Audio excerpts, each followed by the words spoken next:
Hello friends, आपका हमारे channel आरंभ क्लासेस में स्वागत है। आज के इस वीडियो में हम लोग वाईसीटी की बुक से एस्टेट पेपर 1 में साइंस के प्रैक्टिस सेट 1 के क्वेश्चंस को आपके साथ डिस्कस करेंगे। और इसके पहले के वीडियोस में भी हमने बिहार एस्टेट पेपर 1 में पूछे गए साइंस के प्रीवियस ईयर क्वेश्चंस को आपके साथ डिस्कस किया है। अगर अभी तक आपने उन वीडियोस को नहीं देखा है तो उन वीडियोस का लिंक आपको डिस्क्रिप्शन बॉक्स में मिल जाएगा, आप उसे जाके देख सकते हैं। तो बिना देरी किए चलिए आज का ये वीडियो स्टार्ट करते हैं। तो क्वेश्चन नंबर 1 है, ठोस वस्तु में ऊष्मा चालन की दर डैश पर निर्भर नहीं करती। तो इस क्वेश्चन का सही जवाब है ऑप्शन सी, घर्षण। फिर क्वेश्चन नंबर 2, डैश तंत्र तरल पदार्थों को एक स्थान से दूसरे स्थान पर संचरण करती है। तो इस क्वेश्चन का सही जवाब है ऑप्शन ए, संवहनी संबंधी। फिर क्वेश्चन नंबर 3, ऊनी कपड़े शरीर को जाड़े में गर्म रखते हैं क्योंकि। तो इस क्वेश्चन का सही जवाब है ऑप्शन ए, ऊन ऊष्मा का कुचालक है। फिर क्वेश्चन नंबर 4, सौर कुकर के अंदर का रंग क्या होता है। तो इस क्वेश्चन का सही जवाब है ऑप्शन सी, काला। फिर क्वेश्चन नंबर 5, क्विनीन मलेरिया की एक आम दवा है जो डैश वृक्ष की छाल से प्राप्त की जाती है। तो इस क्वेश्चन का सही जवाब है ऑप्शन सी, कुनैन। फिर क्वेश्चन नंबर 6, निम्न में से कौन सी बीमारी वायु के माध्यम से नहीं फैलती है। तो इस क्वेश्चन का सही जवाब है ऑप्शन डी, हैजा। फिर क्वेश्चन नंबर 7, एडीज मच्छर इनमें से किसका वाहक है। तो इस क्वेश्चन का सही जवाब है ऑप्शन बी, डेंगू। फिर क्वेश्चन नंबर 8, निम्न में से कौन सा जैव भू रासायनिक चक्र अवसादी चक्र है। तो इस क्वेश्चन का सही जवाब है ऑप्शन बी, सल्फर चक्र। फिर क्वेश्चन नंबर 9, रक्त में यूरिक अम्ल की अधिकता डैश का लक्षण है। तो इस क्वेश्चन का सही जवाब है ऑप्शन बी, गठिया। फिर क्वेश्चन नंबर 10, निम्न में से कौन अधिक काम कर सकता है। तो इस क्वेश्चन का सही जवाब है ऑप्शन बी, बंदूक की एक चलती हुई गोली। फिर क्वेश्चन नंबर 11, एक घर में एक माह में 900 × 6 जूल ऊर्जा की खपत हुई, इकाई में यह ऊर्जा कितनी है। तो इस क्वेश्चन का सही जवाब है ऑप्शन डी, 250। फिर क्वेश्चन नंबर 12, कार्य करने की दर डैश कहलाती है। तो इस क्वेश्चन का सही जवाब है ऑप्शन सी, शक्ति। फिर क्वेश्चन नंबर 13, ऊर्जा संरक्षण के सिद्धांत के संबंध में कौन सा कथन सही है। तो इस क्वेश्चन का सही जवाब है ऑप्शन डी, ऊर्जा का न तो निर्माण किया जा सकता है और न ही इसे नष्ट किया जाता है। फिर क्वेश्चन नंबर 14, उत्प्लावकता सिद्धांत के आधार पर जहाज पानी में तैरते हैं। सर्वप्रथम इस सिद्धांत की पहचान करने का श्रेय किस वैज्ञानिक को दिया जाता है। तो इस क्वेश्चन का सही जवाब है ऑप्शन सी, आर्किमिडीज। फिर क्वेश्चन नंबर 15, दबाव को डैश से मापा जाता है। तो इस क्वेश्चन का सही जवाब है ऑप्शन सी, बल एवं क्षेत्रफल। फिर क्वेश्चन नंबर 16, निम्नलिखित में से कौन सा कारक किसी दिए गए द्रव में वस्तु पर कार्यरत उत्प्लावन बल के परिमाण पर निर्भर करता है। तो इस क्वेश्चन का सही जवाब है ऑप्शन सी, तरल पदार्थ का घनत्व और इसमें डूबी हुई वस्तु का आयतन। फिर क्वेश्चन नंबर 17, पानी का घनत्व क्या है। तो इस क्वेश्चन का सही जवाब है ऑप्शन ए, 1000 किलो प्रति घन मीटर। फिर क्वेश्चन नंबर 18, न्यूलैंड के आवर्ती वर्गीकरण में 10वां तत्व निम्नलिखित में से किसके जैसा दिखता है। तो इस क्वेश्चन का सही जवाब है ऑप्शन ए, तीसरा। फिर क्वेश्चन नंबर 19, निम्नलिखित ट्रायड में से कौन सा एक डोबेराइनर ट्रायड का प्रतिनिधित्व करता है। तो इस क्वेश्चन का सही जवाब है ऑप्शन ए। फिर क्वेश्चन नंबर 20, आवर्त सारणी का आविष्कार किसने किया। तो इस क्वेश्चन का सही जवाब है ऑप्शन ए, दिमित्री मेंडलीव ने। फिर क्वेश्चन नंबर 21, अवतल दर्पण की वक्रता की त्रिज्या 30 सेंटीमीटर है। कार्टेशियन साइन कन्वेंशन के अनुसार इसकी फोकल लंबाई को किस तरह व्यक्त किया जाता है? तो इस क्वेश्चन का सही जवाब है ऑप्शन ए -15 सेंटीमीटर। फिर क्वेश्चन नंबर 22, वस्तु के प्रतिबिंब की ऊंचाई से वस्तु की ऊंचाई का अनुपात कहलाता है। तो इस क्वेश्चन का सही जवाब है ऑप्शन डी रेखीय आवर्धन। फिर क्वेश्चन नंबर 23, प्रकाशिक तंतु किस सिद्धांत पर कार्य करता है? तो इस क्वेश्चन का सही जवाब है ऑप्शन बी पूर्ण आंतरिक परावर्तन। फिर क्वेश्चन नंबर 24, किसी व्यक्ति के निकट दृष्टि दोष को सुधारने हेतु किस लेंस का प्रयोग किया जाता है? तो इस क्वेश्चन का सही जवाब है ऑप्शन ए अपसारी लेंस। अपसारी लेंस का प्रयोग किसी व्यक्ति के निकट दृष्टि दोष को सुधारने के लिए किया जाता है। फिर क्वेश्चन नंबर 25, रोशनी के लिए साधारण बल्ब की जगह एलईडी और सीएफएल इसकी वजह से ले रहे हैं। तो इस क्वेश्चन का सही जवाब है ऑप्शन ए ऊर्जा दक्षता। फिर क्वेश्चन नंबर 26, निम्नलिखित में से कौन सा उदाहरण न्यूटन की गति के पहले नियम को दर्शाता है? तो इस क्वेश्चन का सही जवाब है ऑप्शन सी जब एक बस अचानक शुरू होती है तब यात्रियों को पीछे की ओर झटका लगता है। फिर क्वेश्चन नंबर 27, बल समीकरण में F बराबर है। तो इस क्वेश्चन का सही जवाब है ऑप्शन ए ma के। फिर क्वेश्चन नंबर 28, 14 किग्रा द्रव्यमान और 28 मीटर पर सेकेंड के वेग वाले पिंड का संवेग कितना होगा? तो इस क्वेश्चन का सही जवाब हो जाएगा ऑप्शन बी 392 किलोग्राम मीटर प्रति सेकेंड। फिर क्वेश्चन नंबर 29, यदि पृथ्वी पर आपका वजन 38 किलो है तो बुध ग्रह पर आपका वजन कितना होगा? तो इस क्वेश्चन का सही जवाब है ऑप्शन डी 14.3 किलोग्राम।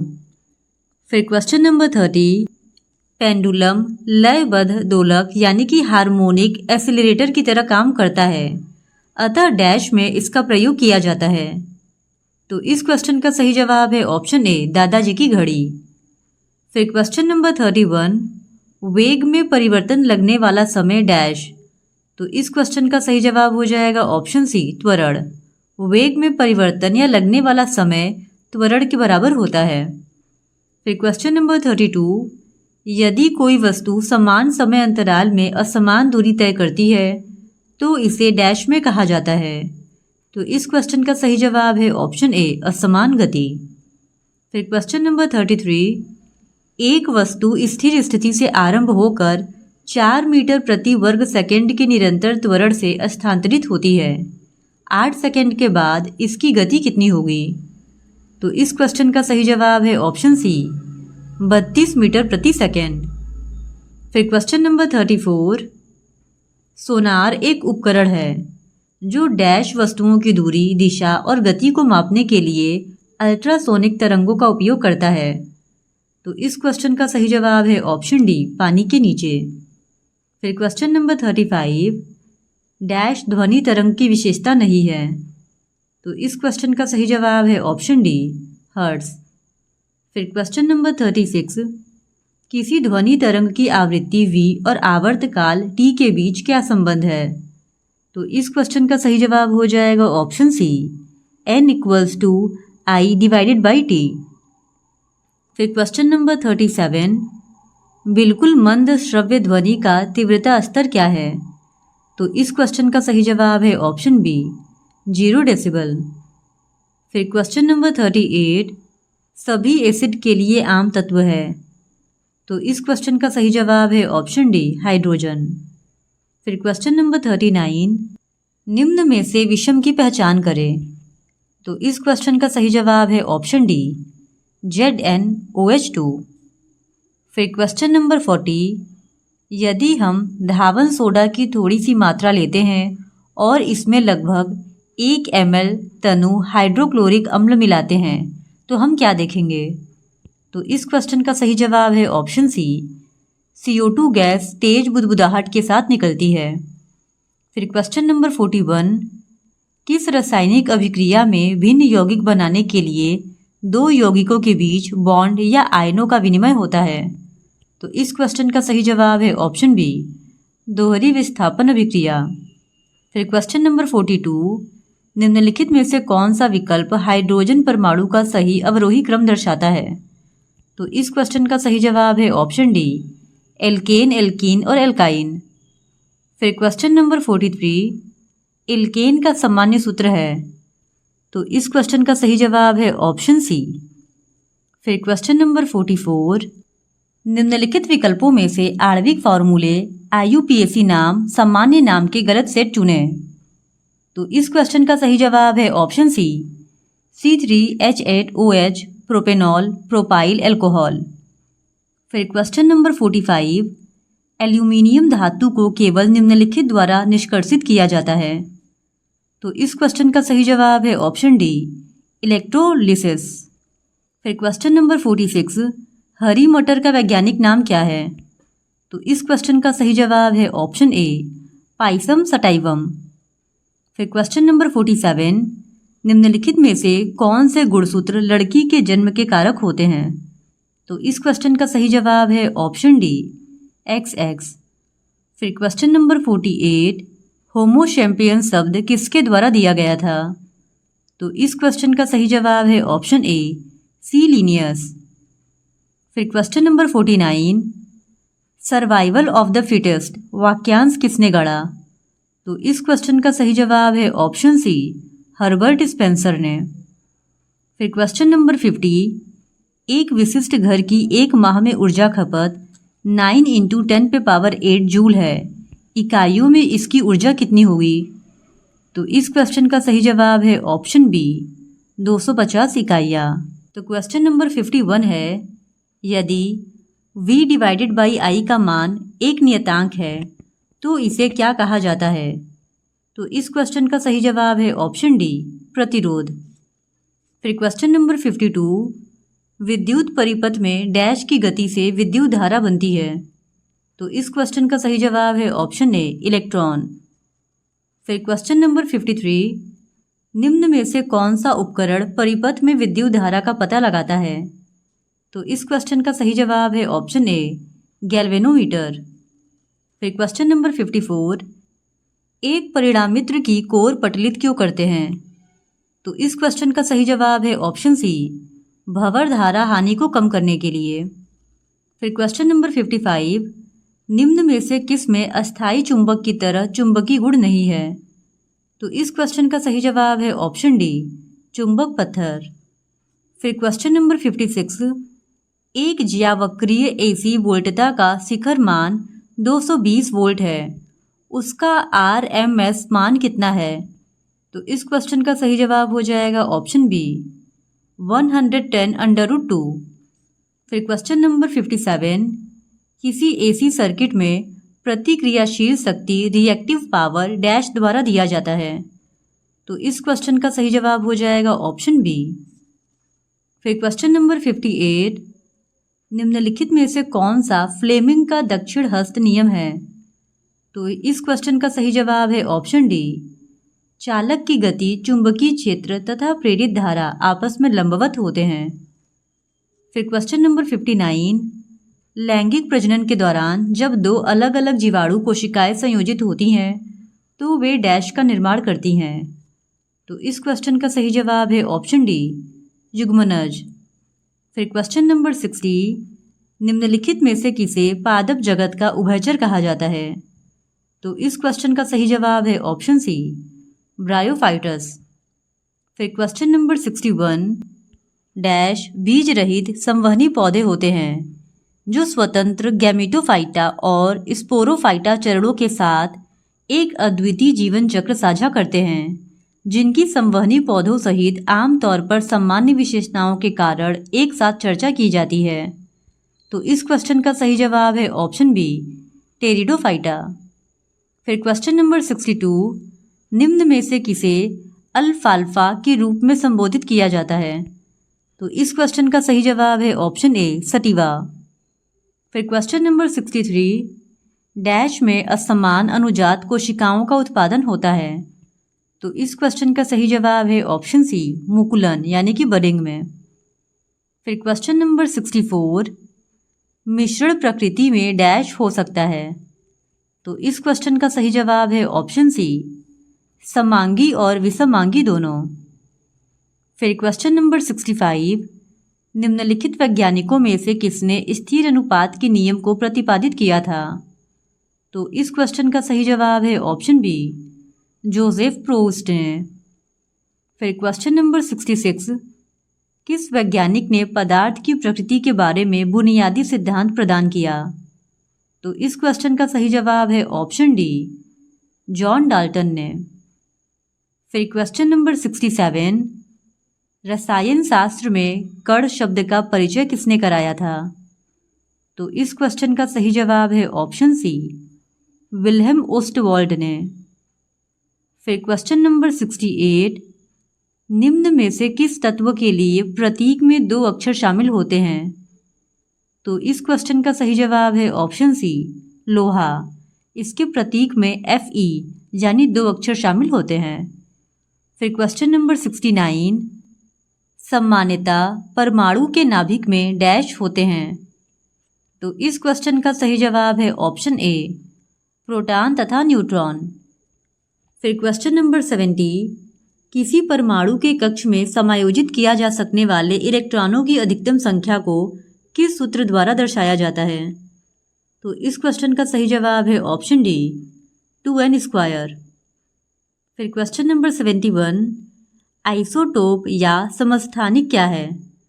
तो इस क्वेश्चन का सही जवाब है ऑप्शन डी, एक तत्व के परमाणु जिनमें एक ही परमाणु क्रमांक है लेकिन द्रव्यमान संख्या भिन्न है। फिर क्वेश्चन नंबर 72, तत्व जिनकी द्रव्यमान संख्या एक समान है परंतु भिन्न परमाणु संख्या है कहलाते हैं? तो इस क्वेश्चन का सही जवाब है ऑप्शन बी, आइसोबार। फिर क्वेश्चन नंबर 73, इनमें से कौन सा रासायनिक परिवर्तन का एक उदाहरण है? तो इस क्वेश्चन का सही जवाब है ऑप्शन सी, निष्क्रियकरण। फिर क्वेश्चन नंबर 74, निम्नलिखित में से कौन कशेरुकी की विशेषता नहीं है? तो इस क्वेश्चन का सही जवाब है ऑप्शन बी, वैसीय सममिति। फिर क्वेश्चन नंबर 75, स्तनधारियों के हृदय में कितने प्रकोष्ठ होते हैं? तो इस क्वेश्चन का सही जवाब है ऑप्शन ए, 4। स्तनधारियों के हृदय में 4 प्रकोष्ठ होते हैं। फिर क्वेश्चन नंबर 76, रॉबर्ट हुक द्वारा कोशिका की खोज किस प्रकार की गई?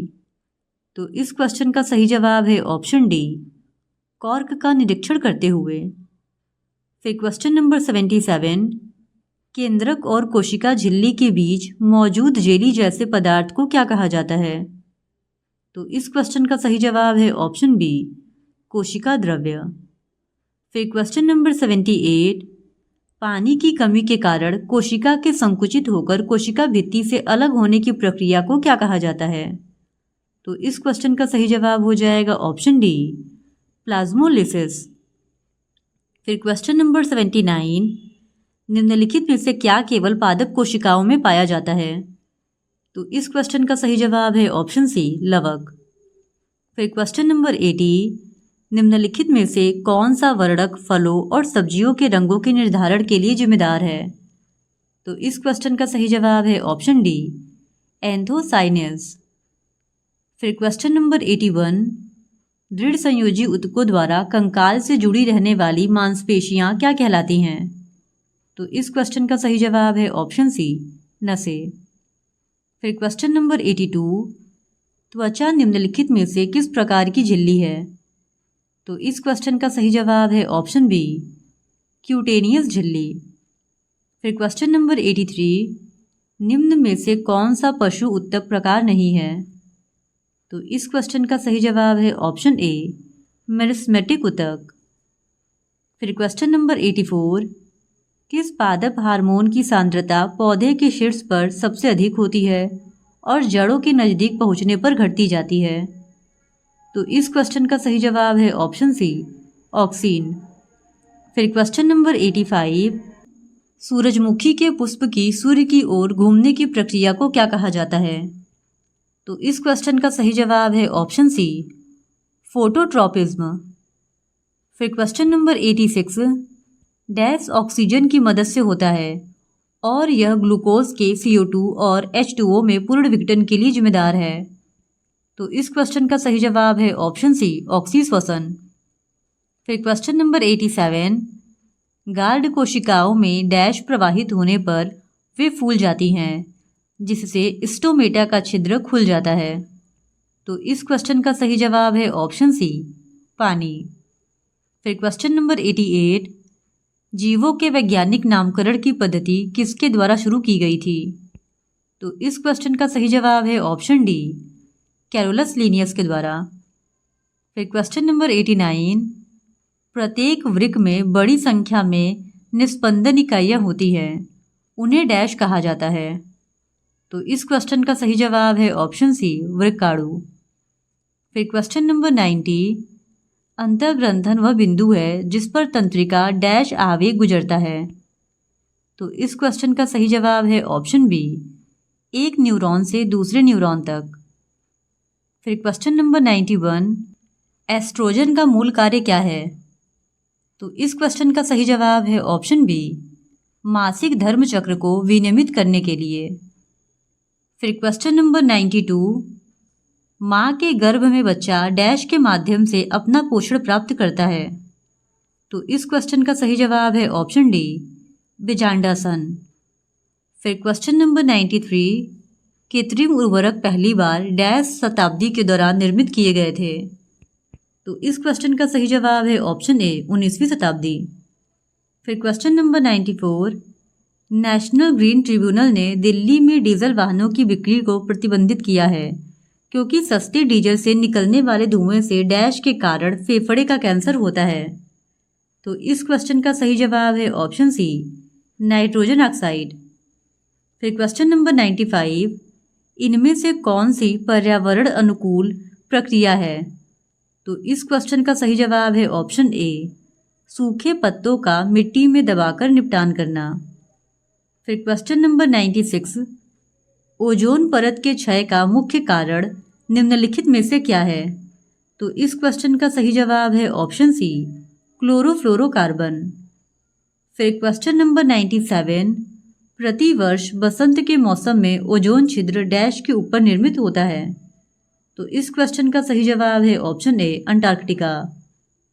फिर क्वेश्चन नंबर 98, चिपको आंदोलन की तरह निम्नलिखित में से किसका लक्ष्य उत्तर कन्नड़ जिले में वनों की रक्षा करना है? तो इस क्वेश्चन का सही जवाब है ऑप्शन ए, अपिको आंदोलन। फिर क्वेश्चन नंबर 99, निम्नलिखित में से कौन सा ऊर्जा का पारंपरिक स्रोत नहीं है? तो इस क्वेश्चन का सही जवाब है ऑप्शन बी, पवन चक्की। फिर क्वेश्चन नंबर 100, सरिस्का और रणथंभौर निम्नलिखित में से किसका सुरक्षित स्थान है? तो इस क्वेश्चन का सही जवाब है ऑप्शन सी, बाघ का। इस तरह आज के इस वीडियो में हमने वाईसीटी के बुक से प्रैक्टिस सेट 1 के क्वेश्चंस को आपके साथ डिस्कस कर लिया है। और अगर आप प्रैक्टिस सेट 2 के क्वेश्चंस को भी देखना चाहते हैं तो please do subscribe to my channel and like this video. धन्यवाद।